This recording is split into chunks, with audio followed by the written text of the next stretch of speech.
저는 총 4권을 쓴 거예요. 그런데 이제 우리가 알고 있는 거 고린도 전서 후서인데 고린도 전전서를 썼어요. 고린도 전서 이전에 썼어요. 그래서 전전서. 그다음에 고린도 전서 후에 여기 기록된 후에 눈물의 편지를 썼어요. 그러니까 사도 바울이 2차 고린도에 머문 때가 2차 선교여행 때 49년부터 52년 사이에 2차 선교를 했거든요. 그런데 이제 AD 51년 주 그때가 이제 고린도에 방문하고 고린도에서 1년 반 동안 고린도 교회를 설립하고, 그러니까 고린도 교회 그러면 교회 하나만 이야기하는 게 아니에요. 그 지역의 모든 교회를 통틀어서 고린도 교회라고 이야기하는 거예요. 한 교회만 있는 게 아니에요. 안양시 그러면 안양시 교회 그러면 여러 교회가 있잖아요. 그렇듯이. 그리고 3차 여행 때는 그 주 AD 53년부터 58년 5년 동안 했어요. 사역을. 근데 그 중에서 이제 그 에베소 교회에서 2년 반을 보냈잖아요. 그리고 다시 에베소에서 어디로 갔냐면은 마게도냐라고 써요. 마게도냐에서 고린도 후서를 쓴 거예요. 그러니까 맨 처음에 고린도에 들어간 계기는 저 고린도 전서에서 말씀드렸잖아요. 빌립보 교회에서 밖에가 심해서 가서 이제 나와서 어디로 갔어요? 이제 사도 바울이 먼저 나왔어요. 먼저 나오고 이제 동역자들은 신라와 나머지 분들은 나중에 만나기로 한 거예요. 그런데 빨리 안 오니까 사도 바울이 도시를 돌다가 아덴으로 갔어요. 아테네로 가가지고 돌아보니까 너무 우상숭배가 심한 거예요. 그래서 그곳에 뭘 또 있어요? 심지어 이름 없는 신전도 있었어요. 그래서 사도 바울이 설교할 때 이름 없는 신이 바로 내가 소개하는 예수 그리스도 그분이다 이렇게 했잖아요. 거기서 이제 참패를 당하고 쫓겨난 거예요. 몇 명 밖에 갈까? 사도 바울이 선교 1, 3차 4차까지 했다고 하지만 기록이 안 돼 있으니까 3차 여행 가운데 가장 실패한 곳이 아테네예요. 그때는 뭘로 했어요? 그들이 철학이 숭상한 철학을 최고로 여겼기 때문에 그들한테 맞춤 사역을 한다고 철학을 설파했어요. 그러니까 인간 방법이 들어간 거잖아요. 그래서 쫓겨나서 어디로 왔냐면 항구 도시인 고린도로 오게 된 거예요. 그런데 와서 만나야 되는데 못 만나고 있으면서 사도 바울이 무슨 직업을 가지고 있었냐면 그 유대인들은 어려울 때 환난당할 때 일할 수 있는, 그러니까 노동할 수 있는 그런 자격증, 라이센스를 하나씩 뒀어요. 그게 바로 사도 바울의 직업은 첫째는 선교사고 둘째는 텐트 메이커예요. 텐트를 짓는. 근데 그 당시에 로마의 황제 글라디오스 황제가 로마에서 유대교 출신들하고 기독교 출신들하고 자꾸 다투는 거예요. 왜? 기독교로 개종한 로마 사람들이 너무 많으니까. 그래서 고발을 한 거예요. 그러니까 자꾸 싸우고 시끄러운 거예요. 그래서 시끄러워서 추방령을 냈어요. 기독교인만 추방한 거예요. 유대교는 추방령을 내리지 않고. 그러니까는 그게 뭐예요? 하나님을 이해한다고 하지만 사도 바울처럼 하나님을 대적한 거잖아요. 그래서 어떻게 됐냐면은 재산 하나도 다 놔두고 그냥 몸만 쫓겨난 거예요. 근데 가서 갑자기 쫓겨나면 어디로 갈까요? 일할 수 있는 곳이 그 당시에는 항구 도시였어요. 내 농사도 없고 땅도 없고 목축도 없잖아요. 그러니까 항구 도시로 와서 집을 나르거나 그곳에서 여러 가지 일들이 있잖아요. 그래서 항구 도시로 사람들이 바글바글 몰린 거예요. 근데 사도 바울이 찾아간 곳이 브루스길라 아굴라 집이었어요. 자기 직업을 이제 사용할 수 있는, 그냥 먹고 자야 될 거 아니에요. 손에 든 건 없고. 그래서 찾아간 곳이 브루스길라와 아굴라가 운영하고 있는 텐트집, 천막을 만들어서 파는 집. 그러니까 수요가 엄청난 거예요. 공급을 못 해주는 거예요. 마치 손이 딸리게 하나님이 만드셨어요. 그래서 먼저 보면은 이때부터 브루스길라 아굴라 이 부부가 사도 바울보다 먼저 떠나요. 고린도에서 최초의 교회를 브루스길라 아굴라가 세웠어요. 브루스길라는 로마의 유력한 집안, 그리고 아굴라는 이제 유대인 이런 거죠. 그래서 거기서 같이 먹고 자면 되니까 일 좀 할 수 없냐고 그랬더니 너무 잘 된 거예요. 그래서 일을 하다 보니 선교사인 거예요. 이 브루스 갤러도 이제 목이 말랐대. 영적인 말씀의 고갈이잖아요. 너무너무 복음을 잘 가르치는 거예요. 그래가지고 이제 복음을 전하기 시작해 소문에 사람들이 몰려오기 시작해서 브루스 갤러 아굴라 그 집에서 첫째 교회가 세워지고 지난번에 고린도전서의 스데바나 거기도 세워진 거예요. 그래서 1년 반 동안 거기서 복음을 전하다가 어느 정도 1년 반이니까는 이제 복음이 들어갔죠. 그리고 일꾼을 세울만 한 거예요. 그래서 먼저 브루스 갤러 아굴라가 어디로 갔냐면 아시아, 북아시아 쪽에 에베소가 가장 큰 도시예요. 그 지역에서. 그러니까 인구가 많은 거 아니에요. 그래서 먼저 가서 터를 잡고 천막을 만들면서 자기 업을 한참 돈이 잘 버는데 포기하고 먼저 교회를 세워가는 거예요. 그리고 좀 있으니까 누굴 불러요? 사도 바울을 부른 거예요. 브루스 갤러 아굴라는 이때부터 계속 그렇게 된 거예요. 그래서 이제 디도는 아직 못 만났어. 누구는 동역자도 만나지 못한 상태에서. 그런데 나중에 이제 실라와 디모데가 찾아온 거예요. 그래서 고린도에서 사역을 같이 시작한 거예요. 그리고는 고린도 전전서를 써서 보냈고 두 번째로 고린도 전서를 쓴 거예요. 지난번에 공부했던. 그 다음에 이제 그때 고린도 교회가 문제가 많죠. 어떤 문제가 있었어요? 분파가 많았어요.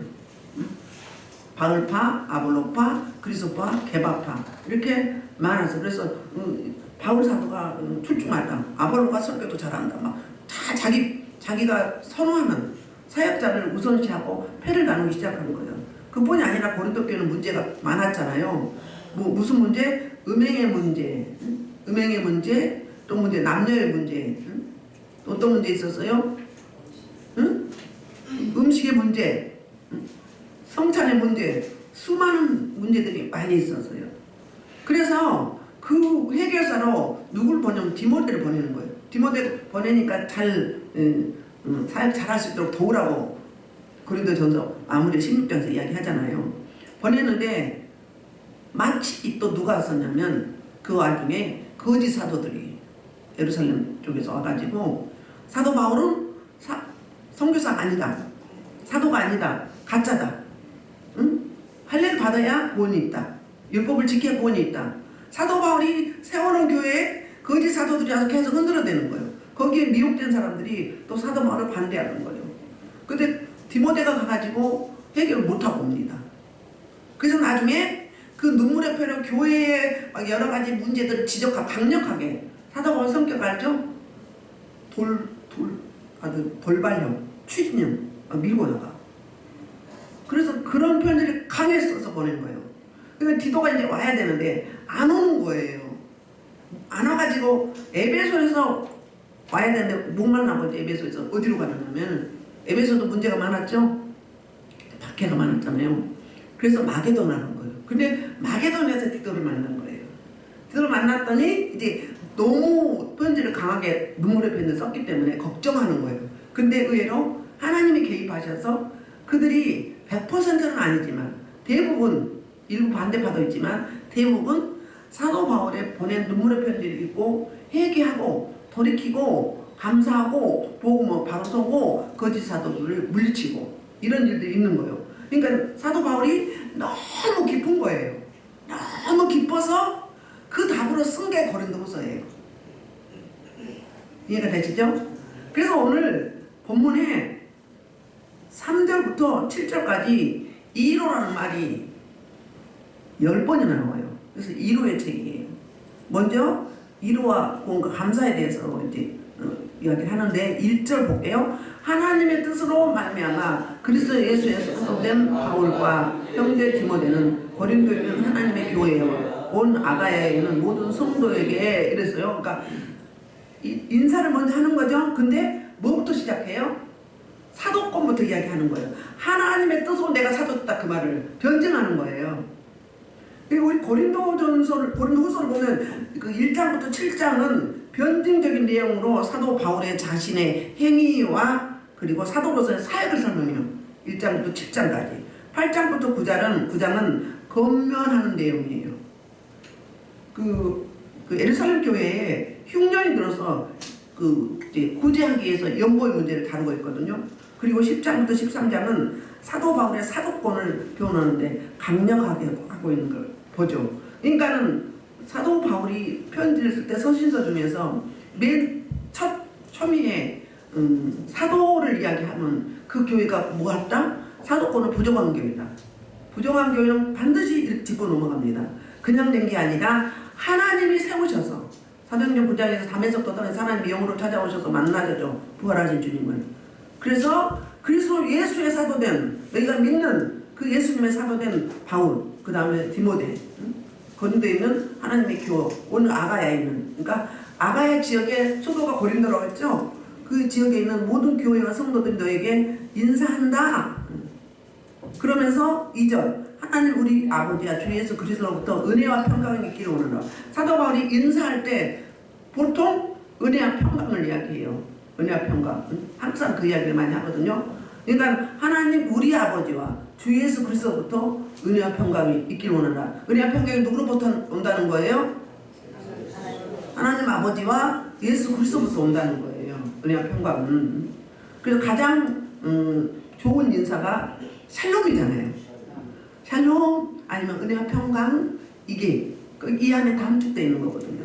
3절. 그래서 이제 이번에는 인사를 했어요. 그 다음에 이제 찬송에 대해서 설명을 해요.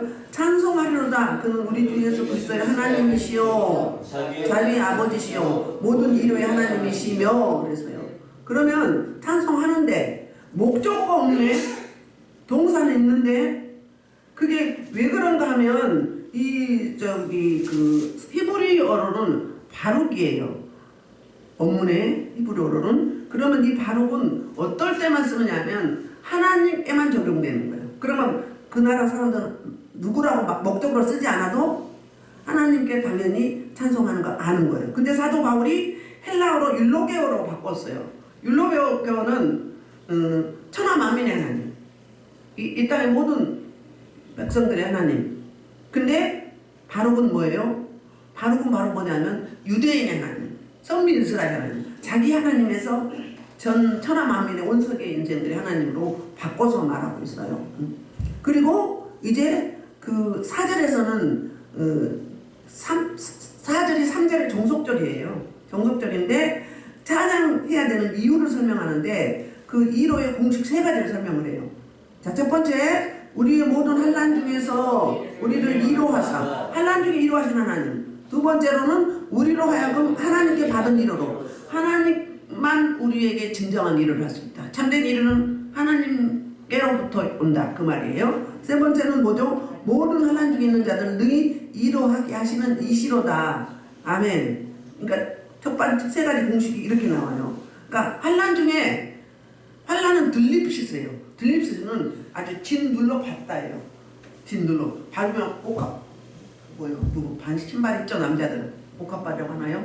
옥합 구두라고 하나요? 군인들 신는 신발 밟아서 해봐.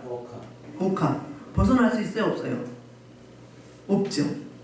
그런 내가 해결할 수 없는 환난, 그 환난을 이야기하는 거예요. 그래서 이 환난 중에서 우리 하나님은 환난만 주시는 게 아니라 이로도 하시는다고 이야기해요. 여기서 10장 23절인가요? 내가 가는 길을 그가 하시나니 나를 단련하신 후에는 정금같이 나오게 하십니다. 이야기하죠. 그러니까 환난을 주시되 뭘 또 주신다? 환난보다 더 큰 위로를 주세요. 그러니까 오늘 본문에 환난은 8번 나와요. 근데 위로는 10번 나와요. 그 이야기는 무슨 이야기예요? 환난도 있지만 위로하신 하나님이 더 크다. 위로를 더 강력하게 하신다. 그 말을 하고 있거든요. 그래서 우리 하나님은 외면치 아니하시고, 제가 환난 당했을 때 사역하다 그랬을 때 하나님이 사방으로 우겨쌈을 당하여도 쌓이지 않냐면, 거꾸로 뜸을 당하여도 너무, 고린도서 4장 말씀, 넘어지지 않냐고 그 말씀 주시면서 내가 그를 너 때문에 살렸다는 거예요. 그 사람 때문에 내가 그 목숨 데려가지만 너 때문에 살렸다. 그 말 들으면 위로가 되만데요. 그 말씀 앞에 펑펑 울면서 넘어지는 거죠. 사역자들은 깊은 사역 센 사역자들은 환란이 훨씬 더 많아요. 그 다음에 초대 믿음에서 나온 목회자들은 대부분 누가 사망하거나 장애인이 되거나 그렇습니다. 예수님이 목숨을 주고 교회를 샀잖아요. 그거 아셔야 돼요. 그만큼 대가를 치르는 거예요.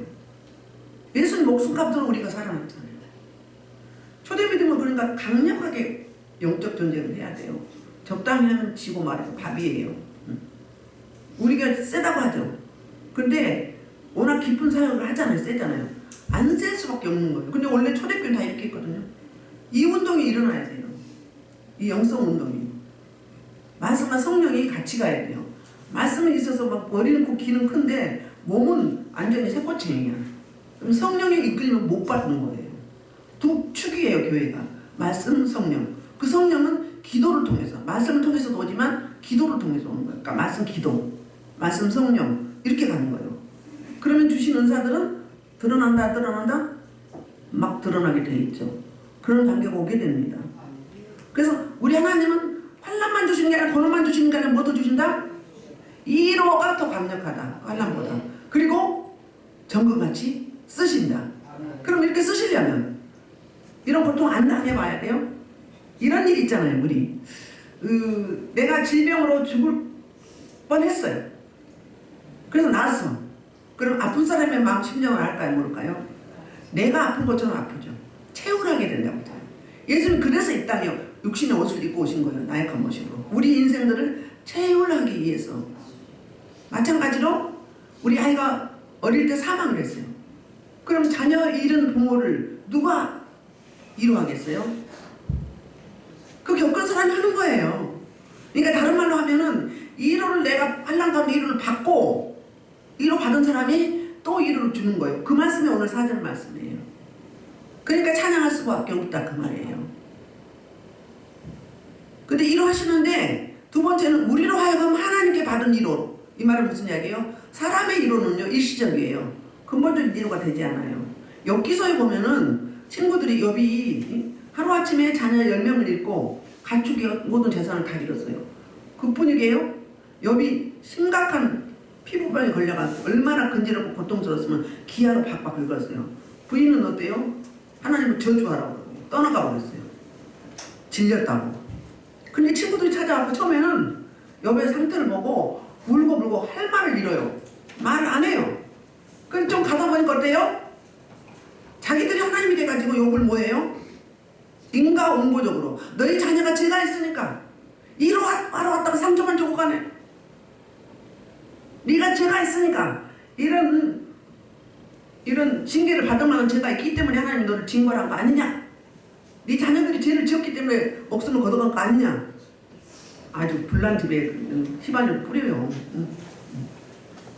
그렇죠? 이로가 돼야 안 돼요? 어떤 분이 형님이 시동생을 같이 살았어. 근데 시동생이 이제 나가게 됐어. 자립했어요. 그러니까 동서가 하는 말이 형님 시원섭섭하시겠네요. 그럼 형님이 위로한다고 해준 이야기죠? 근데 기분 좋아요 안 좋아요? 위로한다고 상처만 주네. 그게 두 번째 말씀이 그거예요. 두 번째가 위로의 공식 두 번째가 사람의 위로는 그냥 입 없이 지나지 않는다. 잠깐 고맙죠. 근데 하나님만이 진정한 위로가 있어요.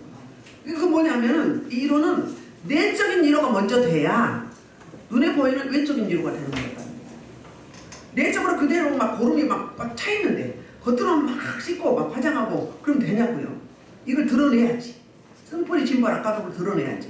그 이야기가 이 이야기예요. 내적으로 먼저 거듭나야 외적으로 문제가 해결이 된다. 환난에서 넘어설 수 있다. 그 환난을 해결해 주신 게 아니라 이길 수 있는 힘을 주시잖아요. 그래서 환난을 당하나 담대하라. 내가 세상을 이겨노라. 요한복음 6장 33절에 이렇게 말씀하고 있어요. 자, 세 번째 공식은 뭘까요? 자, 환난 중에서 우리를 이루어서 우리로 하여금 그러니까 모든 환난 중에 있는 자들을 능히 이루하게 하시는 우리 하나님은 모든 환난을 받은 자들을 이루하시는데 능히 이겨서게 하시는데 이 말은 무슨 이야기냐면 내가 하나님으로부터 그 환난 가운데 이루를 받고 욥이 받았죠 나중에. 그래서 욥이 42장에서 뭐라고 이야기해요? 내가 주님을 귀로만 들어 싸우는데 이제는 눈으로 보나이다. 인격적으로 만난 거죠. 인격적으로 만나야 돼. 우리 그리스도인들은 체험 신앙이에요. 말씀으로 만나고 기도 중에 만나고 삶에서 만나야 돼요. 만나야 내 하나님인 거예요. 그래서 우리 신방 가면 연세 높으신 분들 항상 하나님이 어디 계세요? 하고 묻잖아요. 그럼 대부분 하늘에 계신데 그럼 나와 상관 있는 하나님이에요? 아니에요. 권사님들도 그래요. 나와 상관이 없는 그런 분들은 뭐만 받아요? 일반 은총, 안 믿는 사람들이 받는 은총만 받는 거예요. 특별 은총은 내적으로 거듭나야 되고 그리고 나와 상관이 있어야 돼요. 나와 상관, 내 안에 나와 함께 하신다. 임마누엘 하신 하나님은 고백되어져야. 그래서 거듭거듭 연세 높으신 분들은 영적 기도를 시켜야 돼요. 그리고 확인을 해야 돼요. 하나님이 어디 계세요? 예수님이 어디 계세요? 꼭 물으셔야 돼요. 나 함께 계십니다. 나 함께 하십니다. 이렇게 될 때 구원이 있는 거예요. 하늘에 계신 하나님, 안 믿는 사람도 하늘에 있다고 그러잖아요. 안 믿는 사람이 기도할 때 하늘이시여 땅이여 용왕님이시여, 그러니까 하느님이시여 용왕님이시여 이렇게 하잖아요. 하늘에 신이 있다고 생각하는 거예요. 물속에도 있다고 생각하는 거예요. 떠돌아다니는 신도 있다고 생각하는 거예요.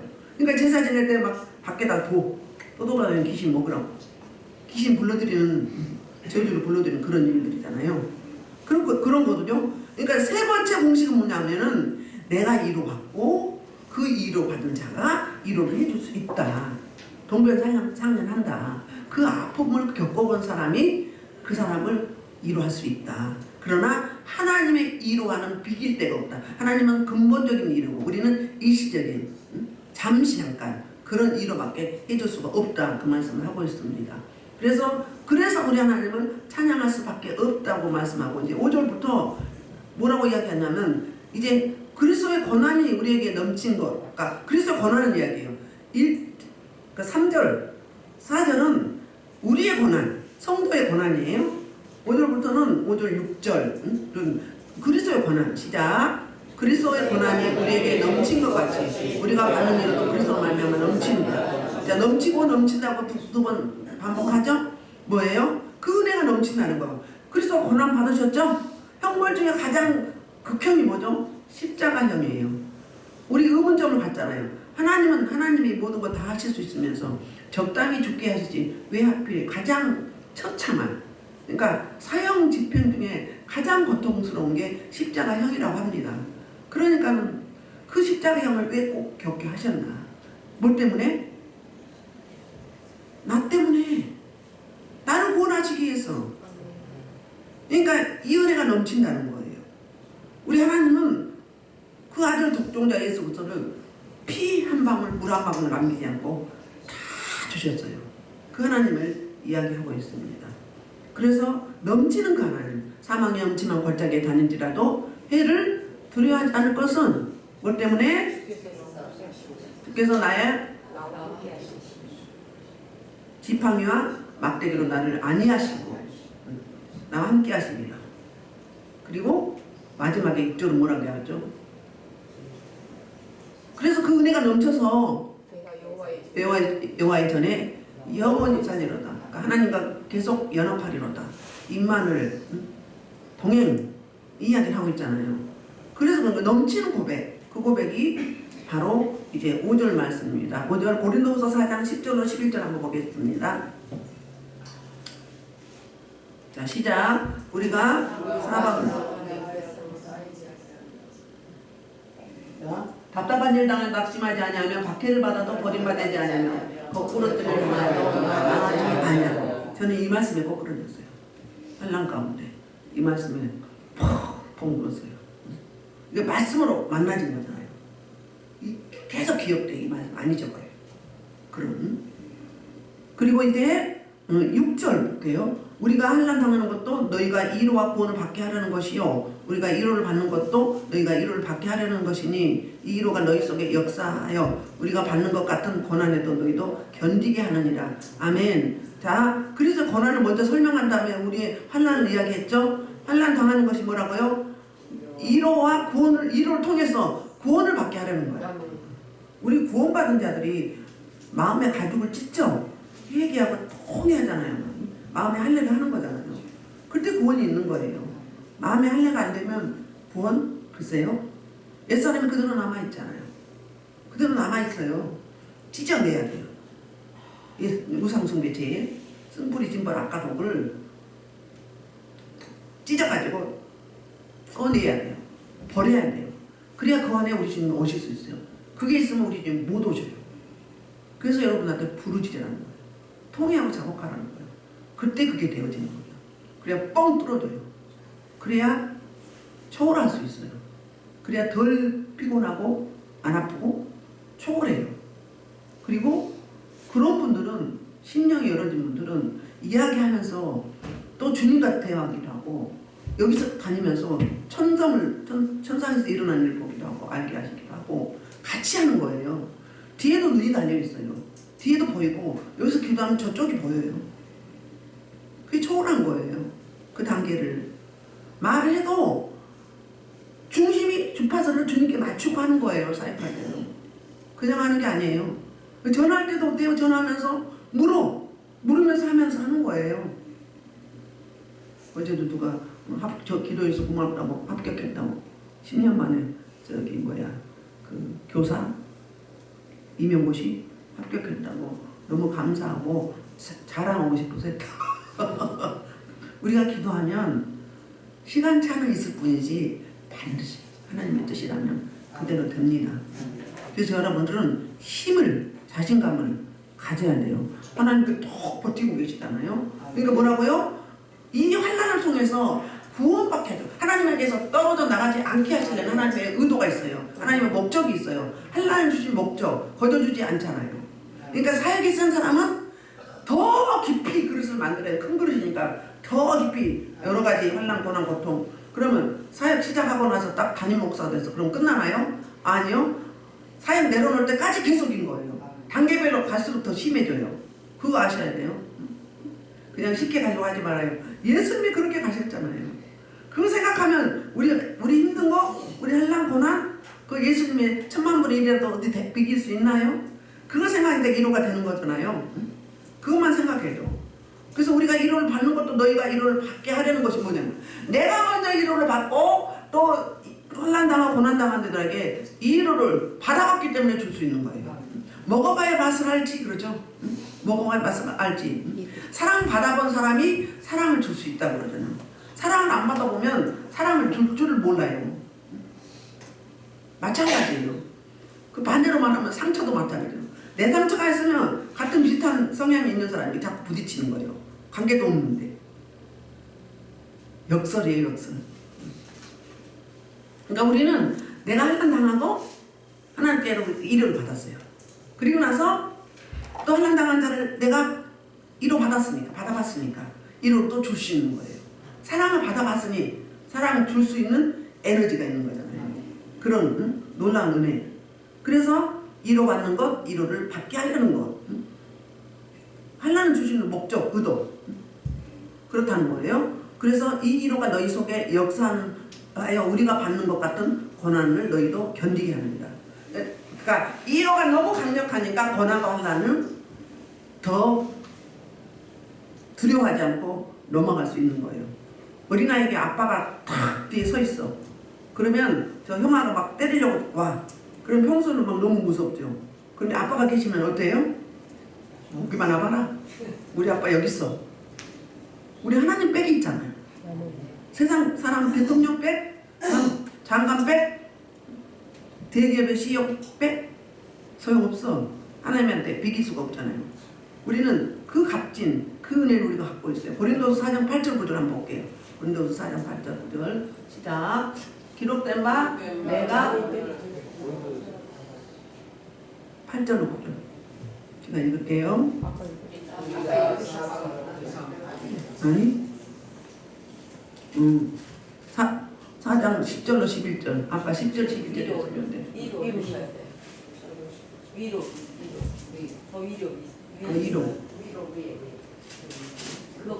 아까 자 제가 읽을게요. 시작. 우리가 항상 예수의 죽음을 몸에 짊어지면 예수의 생명이 또한 우리 몸에 나타나게 하려 합니다. 우리 살아있는 자가 항상 예수를 위하여 죽음에 넘겨지면 예수의 생명이 또한 우리 죽을 육체에 나타나게 하려 함이라. 예수님이 죽어줌으로 그 죽음이 우리 부활하신 그 생명, 죽으시고 부활한 생명이 우리에게 나타나게 하려 하심이라는 거잖아요. 그러니까 훈련을 주실 때는 하나님은 분명히 의도가 있는 거예요. 그러니까 우리는 항상 어떤 돌발 상황이 있다, 내가 뜻하지 상황이 있다 그러면 왜 그래요? 하나님 다뤄가시는 거예요. 믿음의 선진들도 그렇잖아요. 성경에 나오는 선진들도 그렇죠. 그러면 하나님 이것이 무엇 때문이에요? 제가 어떻게 해야 될까요? 제가 뭘 잘못했나요? 하나님께 늘 물어야 돼요.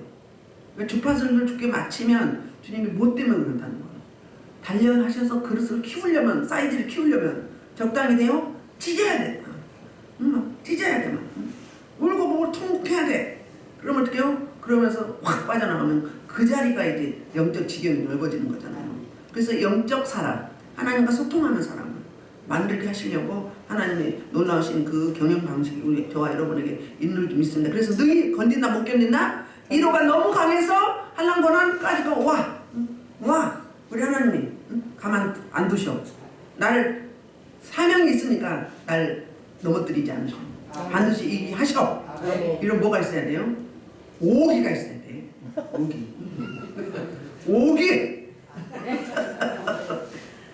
그럴 때는 이 모양도 다르게 나가. 샥 그러잖아요. 제가 자랄 때 시골에서 놀면 남자친구들이, 남자애들이 고무줄하는 못하게 뺏어가잖아요. 저는 앉았어요. 이기는 방법을 제가 알았거든요. 어떻게 하는 줄 알아요? 먼저 주먹이 쥐고 있어 올라고 해. 그럼 먼저 길을 확 잡아버려. 이거 잡으면 주먹이 풀려요. 응? 몇 사람 달라들어봐. 나 손도 크잖아. 그러니까 한번 쥐고 나면 온다 안 온다? 내가 있으면 저 상례 저것 때문에 못해요. 아니면 끝까지 돌멩이 입고 가서 쫓아가. 질려버려. 우리 그리스도인 그런 근성이 있어야 돼요. 그런 근성이 있어야지. 그래야 막 씹어 돌리고 갈아 마시고 막 해야지. 우리 신천 집사님 막 갈아 막 가는데 방언하는데 막 얼마나 갈고 막 믹서기야. 믹서기 아니야. 발로 어깨 진리겨 막 이렇게 방언 들어보면 얼마나 야무져. 그러니까 흐뭇해 내가 마음이. 잘한다. 그렇다니까요. 적당히 막 가야 이렇게 하면 되나 샥 하 목소리부터 뭐 제압을 해 하고 나서 어떻게 막 진리기든지 씹어 돌리든지 갈아 마시든지 막 해버려야지. 그래 어떻게 돼요? 백전백승 그런 일들이 있게 되는 줄 믿습니다. 이제 7절 너희를 위한 우리의 소망이 견고하면 너희가 고난에 참여하는 자가 된 것 같이 이로도 그러할 줄 알미라. 그러니까 고난과 이로는 늘 같이 가는 거죠. 고난과 환란이 있으면 고난이나 환란이나 원문에 보면 똑같아요. 근데 고난은 뭐냐면 환란은 드립시스라고 했잖아요. 근데 고난은 도리깨. 농사 지은 분들 아셨나요? 도리깨. 콩 같은 거 말려서 마당이나 아니면 멍석 깔아놓고 어때요? 쇠 같은 거 갈퀴 발 같은 거 그런 거 해가지고 착착 치면 톡톡톡톡 소리가 나. 그러면 그 콩이 이제 이게 벌어져가지고 콩알이 나와요. 그래서 알곡과 쪽종이를 가려요. 그렇게 하는 거예요. 시골에서 옛날에 기계로 안 할 때. 그만큼 얻어 맞아요. 우리말로 하면 얻어 터지는 거예요. 속된 말로. 그런 고난. 그래서 이제 8절 형제들아 우리가 아시아에서 당한 환난을 너희가 모르기를 원하지 아니하노니 힘에 겹도록 심한 고난을 당하여 살 소망까지 끊어지고. 그러니까는 여기 강조해요. 모르기를 원하지 아니한다. 그러면 반드시 알아야 된다 그 말이에요. 내가 이 사역의 길을 가면서 그리스도인으로서 예수님이 가진 길을 뒤따라 가는데 살 소망까지 이거를 직역을 하면 뭐냐면 죽기 직전 극한 죽음에서 살아났다 그 말을 이렇게 하고 있는 거예요. 그래서 힘에 겹도록 심한 고난을 당해 살 소망까지. 누스드라에서는 어땠어요? 돌멩이로 맞아가지고 죽었다고 시해를 던졌어요. 에베소서는 어땠어요? 그래서 여기 아시아 그러면 지금 우리가 말하는 아시아가 아니고 에베소 지역 터키 반도 서쪽 그쪽을 그러니까 로마의 지배 아래 있었잖아요. 그쪽을 그 당시에는 아시아라고 이야기해요. 그래서 사소망까지 끊어졌는데 이제 끝이구나 했는데 하나님이 그냥 두시나요? 9절 우리는 우리 자신이 사형선고를 받은 줄 알았으니 이는 우리로 자기를 의지하지 말고 오직 죽은 자를 다시 살리시는 하나님만 의지하게 하시라. 자, 고난을 주는 목적, 환난을 주는 목적이 뭐예요? 하나님만 의지하게 하려고. 자기 의지하지 말라고. 그러니까 막 잘 나가. 교회 막 성도들이 막 모여. 그럼 하나님이 탁 태클 걸까요? 안 걸까요? 흔들어 보셔요. 그래서 제가 항상 이미영 목사님한테 하는 이야기, 야 우리 지금 뭐다? 위기다. 그랬어요. 겸손해야 된다. 왜 그때 흔들어. 막 그래서 막 어려움을 줘. 그냥 또 흩어. 그랬다가 또 어느 정도 더 하면 또 이제 또 보내주셔. 그런 사이클을 쭉 가요. 성경 사이클하고 똑같아요. 우리도 여러 속성에 여러 기질의 사람들이 모여 있잖아요. 그런데 그냥 보통 교회는 깊이 안 건드리니까 어때요? 그냥 별로야. 그냥 여기 악만 바르는데 우리는 막 이 귀신의 집을 막 헐어버리잖아. 그러니까 그들이 치고 나가잖아요. 예수님 사역할 때도 막 치고 나갔잖아요. 그런 거예요. 그걸 알아야 돼요. 그래서 이 사역이 귀하죠. 정말 귀하죠. 안 그러면 맨날 정신병원에 보내잖아요. 교회에서 영적으로 할 수 있는 일도 보내버리잖아요. 그러니까 얼마나 이 일이 고귀한 일이겠어요. 그러면서 우리 생각에는 이제 끝났다 하지만 우리 하나님은 그때 하나님을 바라보고 하나님을 의지하고 하나님을 따르면 뭔 일이 생긴다? 하나님의 놀라우신 1호가 보여진다. 그 1호가 말씀으로도 주시지만 그렇게 울고불고 하나님 매달리면 뭐가 나와요? 하나님의 진수인 능력이 나와요. 이길 수 있는 힘을 주세요. 문제는 밥이라고 그랬잖아요. 태산 같은 그 문제가 집채만한 태풍이 올 것 같아도 그게 뭘로 보여요? 밥이야. 하나님이 자연도 다 다스려.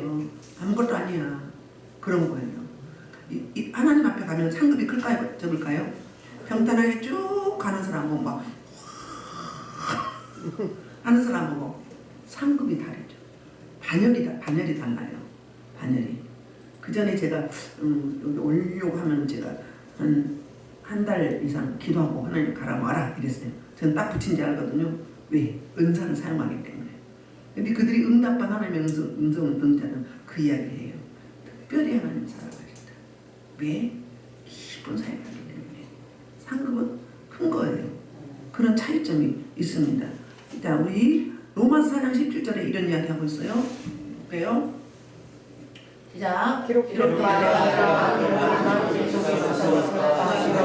하나님 죽은 자를 살리시며 없는 것을 있는 것으로 부르시는 이시라. 그러니까 하나님은 못하실 것이 없다는 거죠. 하나님은 못하실 것이 없다.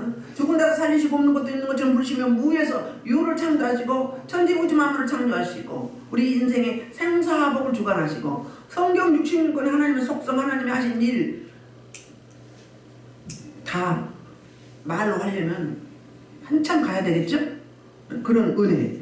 그러니까 능히 이기고 남는다는 거예요. 말씀 그대로 이루어지죠? 자, 10절입니다. 그가 이같이 큰 상황에서 우리를 건지셨고 또 건지실 것이며 이후에도 건지시기를 그에게 바랍니다. 그러니까 뭐예요? 과거, 현재, 미래. 그러니까 큰 상황은 뭐예요? 이제 죽음을 아주 너무 쉬운 죽음이 아니라 그냥 갑자기 자다가 가는 게 아니라 어떻게 막 고통을 하고 말할 수 없는 고통 가운데 죽음, 그 죽음을 이야기하는 거예요. 그런 위치에 놓였을 때 우리 하나님이 건지신다는 거예요. 과거에 건지셨고 또 지금 현재도 건지시고 또 앞으로 그 후에 미래도 건지시길 원한다는 거예요. 바라노라, 소망하노라. 소망한다. 어떤 소망이 아니라 어떤 소망? 학고 그동안 환난 가운데 고난 가운데 하나님을 찾고 찾으면 하나님이 이루하시고 능력을 주셔서 이 산소망을 있게 하신다. 그러니까 과거 현재 미래 우리 구원받은 게 그렇잖아요. 과거 현재 미래 죄를 이미 다 예수님이 십자가에 2000년을 지고 가셨잖아요. 그걸 똑같습니다. 그리고 이제 11절 너희도 우리를 위하여 간구함으로 도우라. 이는 우리가 많은 사람의 기도로 얻은 은사로 말미암아 많은 사람이 우리를 위하여 감사하게 하려 함이라. 아멘. 무슨 이야기인지 잘 모르겠죠? 표준 세 번역 한번 볼게요. 뭐라고 이야기는? 표준 세 번역. 그때 가면 딱 미리 해놔요. 할게요. 자, 형제 자매 여러분, 우리를 위하여 기도해 주십시오. 뭐요? 기도해 달라는 거예요. 그러니까 우리가 환난 당하고 있어. 그걸 사역을 하고 있어. 환난 당하면 위로해야 돼. 그럼 뭐가 있어야 돼요? 기도의 양이 고갈되면 안 되는 거예요. 기도의 양이 항상 넘쳐야 돼요. 제가 그랬잖아요. 사역 받을 때 먼저 기도로 밀으라고. 기도로 밀고 받아가야 돼요. 제가 알아요. 여러분 하는지 안 하는지. 응? 얘 모르겠어요. 어떤 분은 억지로 해. 억지로. 어떤 분은 쏙쏙 빨아들여. 그냥 젖이 확 불었는데 막 쪽쪽 빨면 얼마나 시원해. 불을 막 빨아들이니까 어때요? 배에서 발끝까지, 머리끝까지 불이 확 퍼져요. 확 퍼져요. 얼마나 황홀해요? 그 감각 여러분 아셔야 돼요. 아는 분 알고 모르는 뭘 봐, 몰라. 응? 그런 거예요. 근데 뭘로 해요? 여러분들의 기도로. 사도 바울이 항상 기도해달라고 그러잖아요. 항상 기도해달라고 이야기했어요. 나를 위해 기도해달라. 겸손한 거예요. 여러 사람의 기도가 모여야 돼요. 그래서 대형교회는 어떻다고요? 설교 한번 하려면 조영기 목사님은 100명, 200명이 모여서 권사님들이 기도하잖아요. 부흥회 가시면 먼저 일주일 전에 가가지고 기도로 닦아놓잖아요. 그럼 어때요? 말씀이 잘 나가요. 근데 막혀있으면 어때요? 빡빡하고 힘이 들어요. 안 돼요. 그리고 앞사람이 막 쏟아놓고 처리가 안 됐으면 어때요? 그거 처리하면서 가려면 얼마나 힘든 줄 아십니까? 그러니까 설교자는 뭐 해야 돼요? 영적이어야 돼요. 영적인 설교하려면 뭐 해야 돼요? 이 청중을 확 휘어잡아야 돼요. 강대상에 서면 딱 포스가 서야 돼요. 그래서 쫙 휘어잡아야 돼요. 우리 교수님이 권남수 교수님 계셨는데요. 실천실 나가신 분인데 다른 건 다 잊어버렸어요. 근데 설교할 때 청중들을 눈깔 속다 다 집어넣으래. 그 말은 뭐예요? 압도하라. 무시하라는 게 아니라 뭐 하는 거예요? 감각이 있으면 말씀을 못 나가게 하고 방해하고 여러분들 말씀 못 듣게 하고 하는 것들을 다 처리하고 나가는 거예요. 그게 영적 설교예요. 근데 둥둥 떠봐요. 그러면 여러분들이 한테 땡겨가 버리는 거예요. 영적 설교는. 우리 영적 예배 드리잖아요. 내가 늘 이야기하죠. 찬양 인도하거나 설교할 때 영적으로 탁 호소가 돼야 돼요. 그래서 확 휘어잡아야 돼. 그리고 딱 하면서 쫙 올라가야 돼요. 막. 그때 되는 거예요. 그렇지 않으면 감각 있는 사람은 힘들어서 못해요. 빡빡해서. 그럴 때 있어요. 엄청 힘들어요.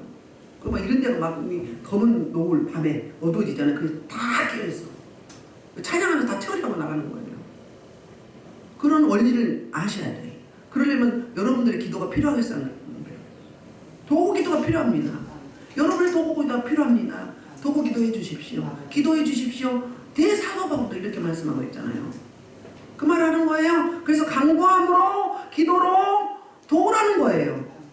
그래서 그 기도로 말미암아 많은 사람이 내가 기도바를 받고 어떻게 돼요? 힘을 내서 환난 당하는 자에게 위로를 하고 힘을 주고 교회를 세우고 사역자를 세우고 또 새로운 교회를 또 개척해 나가고 하려면 여러분들의 기도가 필요합니다. 너무 감사합니다. 그래서 사역의 열매가 주렁주렁 맺히는 거예요. 기도의 양이 모자라면 딸려가는 거예요. 넘어지는 거예요. 번화하는 거예요.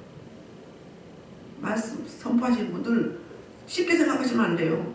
아무리 뭐 미사역을 쓰고 뭐 많이 배우고 이거 소용없어. 영적 예배를 드려야지. 하나님 받으신 예배를 드려야지.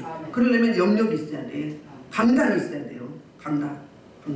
여러분들 설교하실 분들 강단이 있어야 돼요.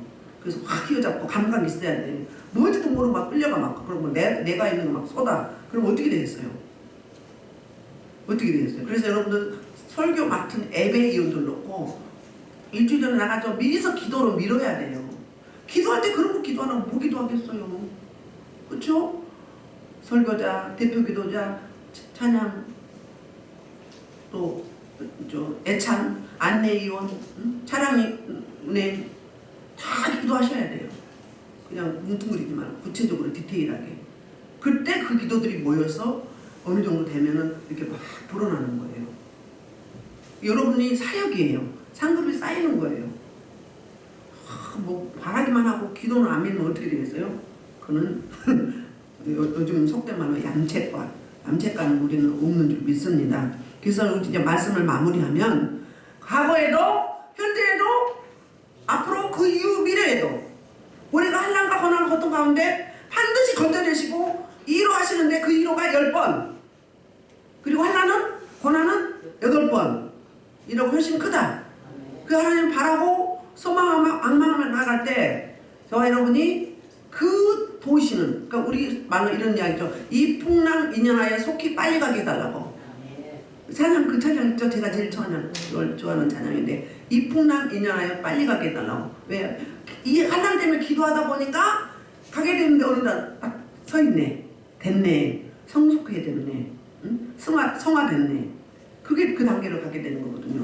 그래서 저와 여러분이 이 말씀 붙잡고 기도하실 때 내가 환난과 고난 가운데 하나님으로부터 이로를 받고 그 이로 받은 자가 또 다른 환난과 고난과 고통당하는 자를 위해서 이로해 줄 수 있는 그런 피스메이커 꼭 필요한 하나님의 사역자 혹은 사도가 되기를 주의 이름으로 축복합니다. 이 말씀을 놓고 주의 일창으로 2분만 기도하겠습니다. 주여